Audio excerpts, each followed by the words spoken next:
ဦးဖိုးလာနေတဲ့အိမ်မော်ကိုလှမ်းတက်မယ်လို့တော့အနောက်ကနေတစုံတစ်ယောက်ကလှမ်းဆွဲထားသလိုတွန်းကနေဖြစ်သွားတယ်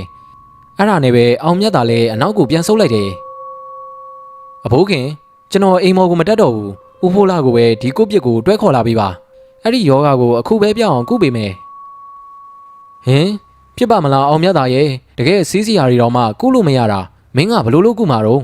နောက်ပြီးမင်းကငယ်သေးတယ်အဘိုးခင်ရဲ့စကားကိုကြားတော့အောင်မြတ်သာကတစ်ချက်ပြုံးလိုက်ပြီးပြန်ပြောတယ်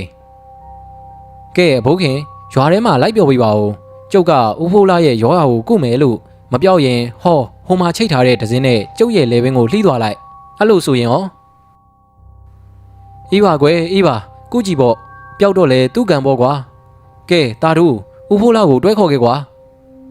ဩဟုတ်ကဲ့တာတို့တယောက်အိမ်မော်ကိုပြေးတက်သွားတယ်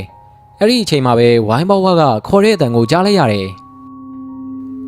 အောင်မြတ်သာရေအောင်မြတ်သာဩအကြီးလေးပါလားအေးကွယ်မင်းအတွက်ဟင်းလာဖို့တာဒီမှာကြက်သားကာလာသားချက်လေးရှဲချက်ထားတာရောက်တုံးရောက်ခိုက်စားပြအောင်စားနော်အိမ်ကြက်သားလေးချိုးတယ်ကွဟုတ်ကဲ့ပါအကြီးလေးကျေးဇူးပါပေးကျွန်တော်ကိုပေးအောင်မြတ်သာလည်းဟင်းခွက်ကိုယူလိုက်ပြီးတော့ဘေးမှာအသာချထားတယ်ကဲဒါဆိုရင်ရီလေးပြန်လာအောင်မယ်နောက်အိမ်လဲလာလဲအောင်နော်လှည့်ထွက်သွားတဲ့အရီလေးဘူးမကိုကြည့်ပြီးတော့အောင်မြတ်သာအကြောင်းမကြခင်သိရတော့မှာပါဆိုပြီးစိတ်ထဲကနေရေရွတ်လိုက်မိတယ်ခဏနေတော့ဦးဖိုးလာတယောက်ကိုပြစ်ပေါ်ကိုတက်လာတယ်မြင်ရတဲ့မြင်ကွင်းကအားရစရာမရှိဘူး